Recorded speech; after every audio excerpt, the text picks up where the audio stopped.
सम्मान किसका होना चाहिए और समाधि स्थल किसका बनना चाहिए, इस पर गंभीर चर्चा जरूरी है। क्या उस व्यक्ति का सम्मान होना चाहिए जिसके 10 वर्ष के कार्यकाल में 10 लाख करोड़ का घोटाला हो गया, 70,000 करोड़ का कॉमनवेल्थ घोटाला, 1,76,000 करोड़ का 2G घोटाला, 1,86,000 करोड़ का कोयला घोटाला। अगर आप पूरा देखें 2004 से 2014 तो लगभग 10 लाख करोड़ का घोटाला हो, और भी बहुत सारे घोटाले हो। क्या उस व्यक्ति का सम्मान होना चाहिए और उसका समाधि स्थल बनना चाहिए सरकारी पैसे से, जनता के पैसे से, जिसने संविधान की धज्जियां उड़ाते हुए 2004 में सत्ता मिलते ही, शपथ लेते ही एक नेशनल माइनॉरिटी एजुकेशन एक्ट बनाया और भारत में समुदाय विशेष को फायदा देने के लिए जो स्कूल थे, कॉलेज थे, engineering college, medical college, law college, उनको माइनॉरिटी स्टेटस देना शुरू कर दिया बिना माइनॉरिटी को डिफाइन किए हुए। कौन होगा माइनॉरिटी, 1% वाला, 0.5% वाला, वो डिफाइन नहीं किया। न भारत के संविधान में माइनॉरिटी डिफाइन है,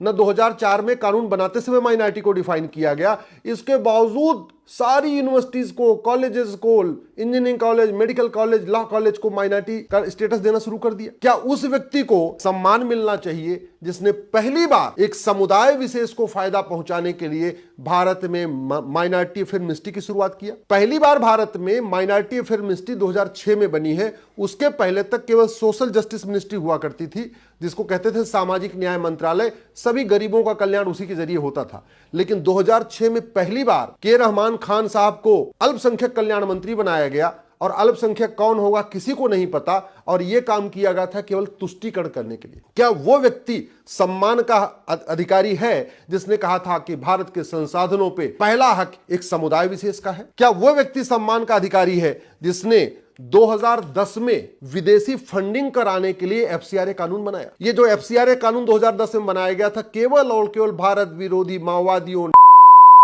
मिशनरियों, चरमपंथियों, अलगाववादियों, कट्टरपंथियों को फंडिंग कराने के लिए बनाया गया था 2010 में। और उसके बाद यहां एनजीओ की पूरी एकदम भरमार हो गई। हालांकि वर्तमान सरकार ने करीब 5 लाख एनजीओ का लाइसेंस रद्द किया, लेकिन फंडिंग अभी भी चल रही है। उस व्यक्ति को सम्मान मिलना चाहिए जिसने भारत को बर्बाद करने के लिए विदेशी फंडिंग का रास्ता खोला था। क्या उस व्यक्ति को सम्मान मिलना चाहिए जिसने 2012 में राइट टू एजुकेशन एक्ट को बदल के मदरसों को इस राइट टू एजुकेशन एक्ट के दायरे से बाहर निकाल दिया? जब राइट टू एजुकेशन एक्ट बना था तो मदरसे भी राइट टू एजुकेशन के दायरे में थे। 2012 में इस कानून में संशोधन किया गया, मदरसों को राइट टू एजुकेशन के दायरे से बाहर निकाला गया। किसके कहने पे किया गया था? जमीयत उलमा हिंद और पर्सनल लॉ बोर्ड के। प्रधानमंत्री कौन?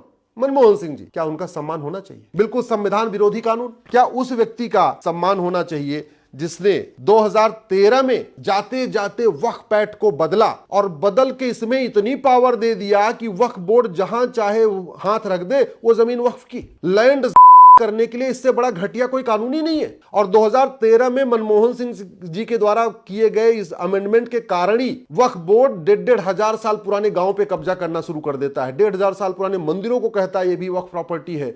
नदियों के किनारे, झील के किनारे, समुद्र के किनारे, हाईवे के किनारे, सबको वक्फ प्रॉपर्टी डिक्लेयर कर देता है। इस समय पूरे देश में जो पूरी तरीके से लैंड चला है, उसका बड़ा कारण है 1995 में जो नरसिम्हा राव साहब ने अमेंडमेंट किया। उसके बाद सबसे बड़ा जो तेजी के साथ लैंड शुरू हुआ 2013 में, जब नरसिम्हा राव, ये मनमोहन सिंह जी ने इस कानून में बदलाव किया। क्या उस व्यक्ति को सम्मान मिलना चाहिए जिसने 2013 में दिल्ली की प्राइम करोड़ों की लैंड को वक्फ प्रॉपर्टी को दे दिया, वक्फ बोर्ड को दे दिया? क्या उस व्यक्ति को सम्मान मिलना चाहिए जिसने यासीन मलिक का स्वागत किया, कश्मीर के अलगाववादियों का स्वागत किया, कभी इस बात की चिंता नहीं किया कि 1990 में जिन लोगों का नरसंहार हुआ उनको न्याय कब मिलेगा, उसकी चिंता नहीं किया, यासीन मलिक से हाथ मिलाते रहे? क्या उस व्यक्ति को सम्मान मिलना चाहिए जिसने 1984 में सिख दंगों में जो लोग मारे गए थे उनके परिवार को न्याय दिलाने के लिए कोई प्रयास नहीं किया? 10 साल प्रधानमंत्री थे, खुद भी सिख थे।